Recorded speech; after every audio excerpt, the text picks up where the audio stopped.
Hello, everyone. Thank you for being here. Thank you to Jen for the introduction. So we're just going to get started. So soccer icon Mia Hamm once said, "The most important attribute a player must have is mental toughness." Former Liverpool manager also said, Jurgen Klopp also said, "You want to build something special, and for that, you need players with mentality." And I saw them today, all of them, monsters. He also coined the term mentality monsters. So it seems like everyone agrees, most people agree, that psychology is pretty important in sports performance. Yet the research literature that actually examines that claim is still underdeveloped. There is some research that shows that psychological attributes are correlated with sports performance, specifically personality traits, as well as relevant traits such as motivation and self-efficacy. However, most of these studies look at individual attributes. However, it makes more sense to me that several psychological attributes combine together to make a psychological profile that then influences sports performance. Therefore, the goal of our study, of our exploratory study, was to create player profiles based on several psychological attributes, and then examine if the player profiles predict on-field success. Lennie will now talk about how we collect our data. Hey guys, I'm the Chief Science Officer at HITE. As Jem mentioned, played soccer here, ran track here. Great to be back on this campus presenting here. A little bit of a shift in that we're focusing on these psychological traits. We have two parts of how we measure attributes. We have a self-report assessment, which is administered to athletes through an app. It tracks their mentality throughout the course of a season. Just like any other type of personality assessment, maybe people here have taken a personality assessment or a Myers-Briggs type test before, asks them basic self-report questions. Just like any other assessment, of course, there are social desirability issues. You can lie. We have some faking and detection aspects in our assessment to help prevent that. And then we give athletes scores on attributes, and we track those attributes throughout the season. So our goal is to create a mental performance infrastructure that makes previously subjective mental performance attributes measurable, objective, and then also helps coaches, staff, players, then use that data to make decisions to help them perform better on the field. We also have an Athena assessment, which is part of our platform, that is used more in talent identification, rostering, and recruiting. That looks at psychological traits that are going to be predictive of performance or correlate with on-field performance to help coaches make decisions of, if I have two athletes that are really similar physically, maybe they have the same on-field stats, the same style of play, but from the psychological lens, one shows an upside in terms of potential coachability or how they are as a teammate, or how they're going to be flexible on the field and adapting to different situations. We help that coach make a decision to potentially go for the more psychologically strong athlete. I will now talk about our participant sample. Our first sample consists of 329 soccer players from the core platform. It's kind of equal when it comes to gender. Most of them were from high school. We also had 2024-2025 season performance data for 30 of the college soccer players from 3 different universities. And the statistic that we had was the ratio of starts to total games. For our Athena athletes, we had 137 of them. They were mostly female. Mostly in college, although we had 2 professional athletes in the sample. Most of them played track, basketball, volleyball, and football, so team sports. So 76 of them were team sport athletes, and 61 of them were individual sports athletes. We also had 2024-2025 season performance for 100 of these athletes, and 60 of them played team sports, and the statistic that we had for that was ratio of starts to total games. We had placement sports, so there were 34 people who played, who ran track or swam, and we had the statistic that we had for that was their season best placement. So if their best placement was like first, it was 1, and then if they got 5th as their best placement, it was 5. Then we have the winning sports, which I call them the winning sports because like the statistic that we have for them is just whether they won the match or not. We had 6 of them, tennis and wrestling, and the statistic was wins ratio.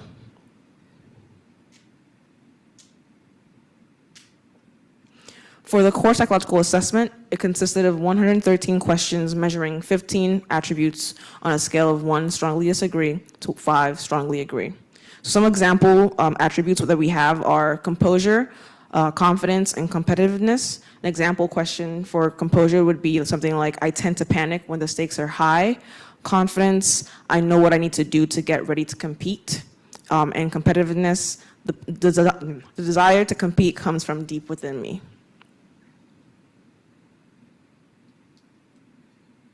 For the Athena psychological assessment, we were provided with norm scores on more than 50 attributes that were extracted from verbal responses to 6 interview questions.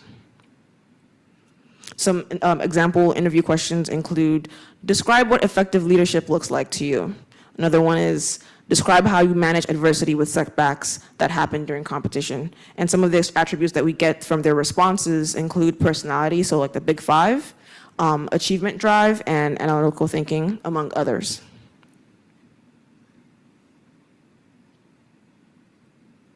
So for the statistical analysis, I conducted a principal component analysis to determine the most important psychological attributes. Then I did k-means clustering to identify psychological profiles. And then I conducted the generalized estimating equations to distinguish the profiles by key attributes statistically, and also predict athlete performance using the psychological profiles. So we're going to talk about the soccer player psychological profiles using the core assessment attributes. So scores were considered low if they were 2.9 or lower, average if they were 3 to 3.9, and high if they were 4 or higher. The first profile that we found was called the coach's favorite. And I called them the coach's favorite because they were high on the attributes that I think that coaches would love. And so that includes respectfulness, receptiveness, trusting, and accountability, while they were average in all the other attributes. The second profile that we found was called the elite performer, and they were so called because they were high on most attributes, and then they were statistically the highest on composure, leadership, and discipline. So these are athletes that are just like great mental performers.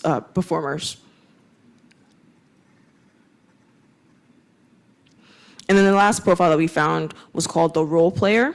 And they are so basically they're average on leadership and composure, which is in the gray. But everything else, they were statistically the lowest scored on all the other attributes, and that's why they're light orange. But if you look at the numbers, their lowest score is only it's 3, and then the highest is 4. So they're not actually super bad on anything. So I would call these players the players that are not bad, but not great, and that's why they're called the role players.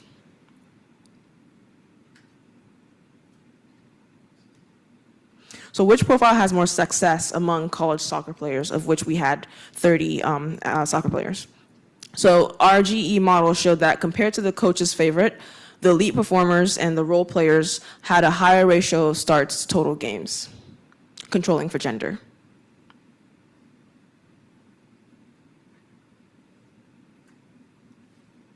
Now we'll talk about the athlete psychological profiles using Athena assessment attributes.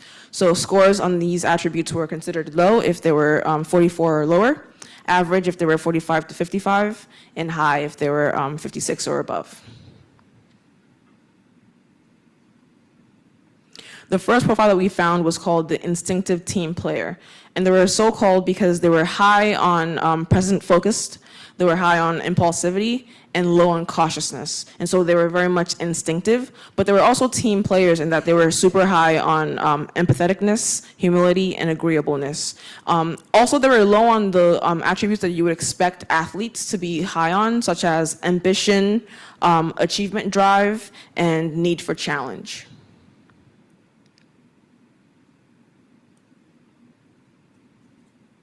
Second profile that we found was called the balanced but reserved, and you can kind of see from the colors alone that they were basically average on most of the attributes, and that's where the balance comes from. And they were low on extroversion and agreeableness, and that's where the reserved comes from. They were also, compared to the other two profiles, the highest statistically on cautiousness, and the lowest on humility.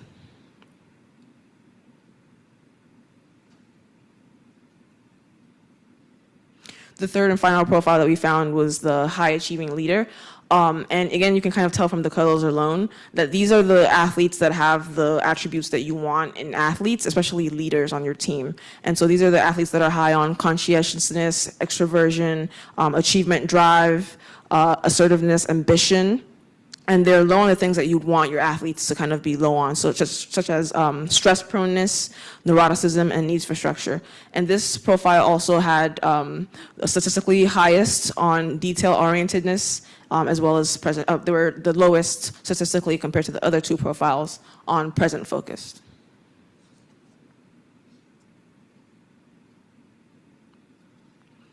So which of these profiles has the more success at team sports? So we found that compared to the instinctive team leader, as well as the high achieving, the instinctive team player, as well as the high achieving leader, the balanced but reserved players actually had the higher ratio of starts to total games among team sport athletes, controlling for sport and gender.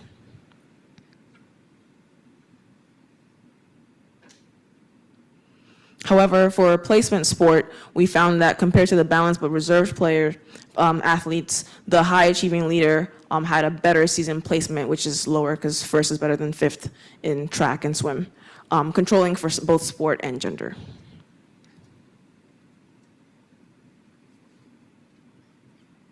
And finally, for winning sports, we only had 6 athletes, so it wasn't appropriate to do put them in a model. But descriptive statistics showed that the highest average ratio of wins to total matches was for high achieving leaders compared to the balanced but reserved and instinctive team players.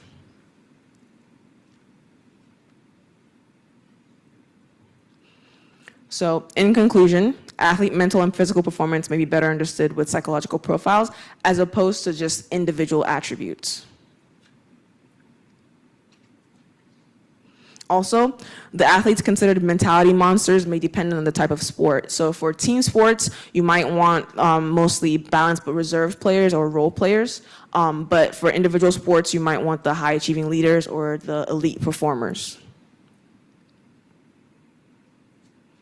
And this exploratory study has implications for athlete success, such that when a player, has all the physical metrics and they're not performing on the pitch, maybe look at, their psychological profiles, kind of see what is going on, which then in turn has implications for, mental performance training. So maybe you check their psychological profile, you see they're weak on a certain thing, and so you assign them a psychological skills training to kind of improve that attribute that they're weak on.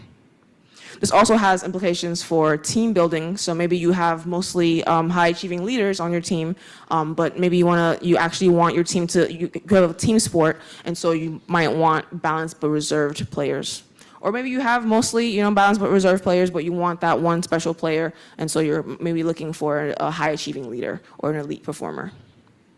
I remember last year the Houston Dynamo gave a presentation talking about finding a good player physically, like he's actually talented, but they don't necessarily go for him if he doesn't have the right personality or the right fit for the team, and this could help with that. Thank you.